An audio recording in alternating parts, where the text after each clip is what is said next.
নেতাদের বিপক্ষ দলের দ্বিতীয় বক্তা বলে গেছে গেমিং আমাদের সময় নষ্ট করছে। আমি বলে যেতে পারি গেমিং এর ফলে তারা সময় নষ্ট করছে না, এটি যুবকদের ক্যারিয়ার করতে সাহায্য করে। আমাদের দেশে কিছুদিন আগে একটা বড় ইভেন্ট হয়েছে যা থেকে তারা টাকা ইনকাম করার সুযোগ পাচ্ছে।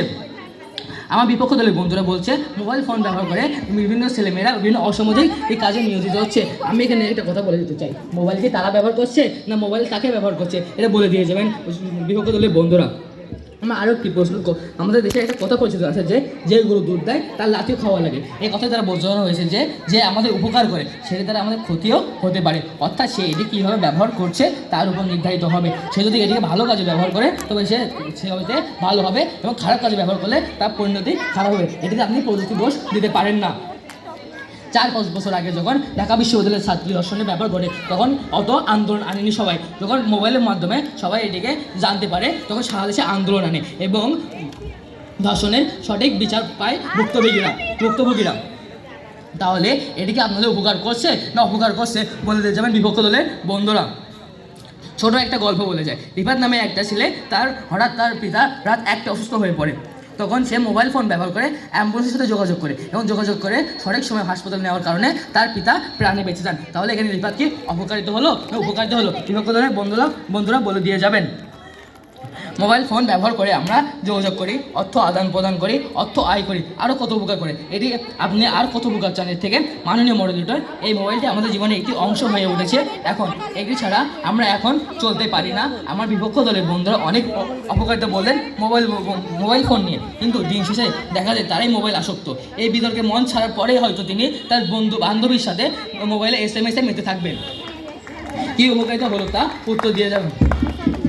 আমি আরও বলে দিতে চাই, মোবাইল ফোন আমাদের এখন পুরো পৃথিবীকে হাতের মুঠোয় এনে দিয়েছে। এই বলে আমি আমার বিতর্ক এখানে শেষ করছি। আসসালামু আলাইকুম। ধন্যবাদ তাহমিদ দলনেতা পক্ষ দল। আমরা বিপক্ষ দলের দলনেতার কাছে যেতে চাই। সাইমা তৃতীয় বক্তাও দলনেতা বিপক্ষ দল। চোখের মাঝে ভেঙে পড়েছে সম্পর্ক, চোখে সমস্যা, ঘাড়ে ব্যথা, ঘুমের অভাব, আসছে হতাশা, সোশ্যাল মিডিয়ার পেছনে দিনরাত, মানসিক চাপ বাড়ছে, কমছে স্বপ্নের রাত। সত্যি কথা বলুন, সম্পর্ক হারাচ্ছে, মোবাইল ফোন যেন সব কিছু ধ্বংস করছে। ধন্যবাদ মাননীয় মডারেটর, আজকের এই বিতর্কের মঞ্চে আমাকে আমার বক্তব্য প্রদানের সুযোগ করে দেওয়ার জন্য। বক্তব্যের শুরুতে আমার আন্তরিক সালাম ও শুভেচ্ছা জানাই আমার প্রতিপক্ষ দলের বন্ধুদের, বিজ্ঞ বিচারক মণ্ডলী এবং যারা শুনছেন তাদের সবাইকেই। আজকের এই বিতর্কের মঞ্চে আমাদের বিতর্কের বিষয়টি নির্ধারিত হয়েছে মোবাইল ফোন আমাদের জন্য আশীর্বাদ। অত্যন্ত যুক্তিসঙ্গত কারণে আমি এবং আমার দল বিষয়টির বিপক্ষে অবস্থান করছি। মোবাইল ফোন আমাদের জন্য আশীর্বাদ নয়, বরং এটি অনেক ক্ষেত্রে অভিশাপ হয়ে উঠেছে। মোবাইল ফোন আমাদের দৈনন্দিন জীবনকে এতটা নির্ভরশীল করে ফেলেছে যে আমরা এখন মোবাইল ছাড়া এক মুহূর্তও থাকতে পারি না।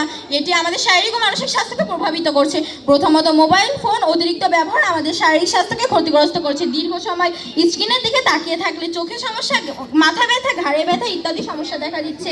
এছাড়া মোবাইল ফোন অতিরিক্ত ব্যবহারে সময় কমে যাচ্ছে, যার ফলে ঘুমানোর সময় কমে যাচ্ছে, যার ফলে ক্লান্তি বাড়ছে, কর্মক্ষমতা হ্রাস পাচ্ছে। এর ফলে মানুষ বেশি অসুস্থ হয়ে পড়ছে।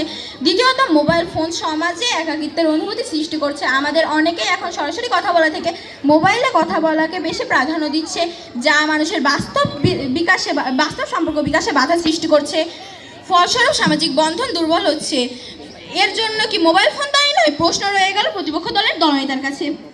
তৃতীয়ত, মোবাইল ফোনের মাধ্যমে অনলাইনে বিভিন্ন ধরনের ক্ষতিকর তথ্য, গুজব, মিথ্যা খবর ছড়ানোর প্রবণতা বেড়ে যাচ্ছে, যা সমাজে বিভ্রান্তি সৃষ্টি করছে, মানুষের মধ্যে বিশ্বাসের সংকট তৈরি করছে। এছাড়া মোবাইল ফোনের সাইবার বুলিং, আসক্তি, মানসিক চাপের মতো সমস্যা বাড়ছে। তাছাড়া মোবাইল ফোনের বিভিন্ন সামাজিক যোগাযোগ মাধ্যম ব্যবহার করে মানুষ বিভিন্ন অসামাজিক কাজে জড়িয়ে যাচ্ছে, যার উদাহরণস্বরূপ আমার দ্বিতীয় বক্তাই সুবার কথাটি বলে গেল। এসব সম্পর্কের কারণ দাঁড়াচ্ছে মোবাইল ফোন। আবার তাদের এই সম্পর্ক ছিন্ন হলে তারা অনেক শোকাহত হয়ে পড়েন, তারা ডিপ্রেশনে চলে যান। এ সময় তারা নিজেদের বিভিন্ন ক্ষতি করে থাকেন, যেমন হাত কাটা, আত্মহত্যা করা ইত্যাদি। এখন প্রায় আত্মহত্যার খবর শোনা যাচ্ছে। তবে এসব মানুষের জীবন যাওয়ার জন্য কি মোবাইল ফোন দায়ী নয়? প্রশ্ন রয়ে গেল প্রতিপক্ষ দলের দলনেতার কাছে। বর্তমানে বেশিরভাগ শিক্ষার্থী মোবাইল ফোন ব্যবহার করে থাকে।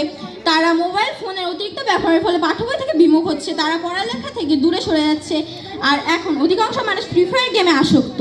ছেলে মেয়ে, ছোট বড় প্রায় সবাই এই গেম প্রচণ্ড পরিমাণে আসক্ত হয়ে পড়েছে। এখন বাচ্চাদেরকে মোবাইল ফোন না দিলে তারা খেতে চায় না, তবে এই রাখার কারণে কি মোবাইল ফোন হয়ে দাঁড়াচ্ছে না? প্রশ্ন রয়ে গেল প্রতিপক্ষ দলের দলনেতার কাছে। আবার তারা বলেছে আমাদের মানসিকতার উপর নির্ভর করে। হ্যাঁ, মোবাইল ফোন তৈরি হয়েছিল আমাদের উপকারের জন্য, তবে এর উপকারের দিকে চেয়ে ক্ষতিকর দিকে বেশি দেখা যাচ্ছে, কারণ এটা মানুষের মানসিকতার উপরেই নির্ভর করে। তবে মোবাইলে ক্ষতিকর জিনিস থাকলো কেন, এটাই তো একটা মেইন জিনিস।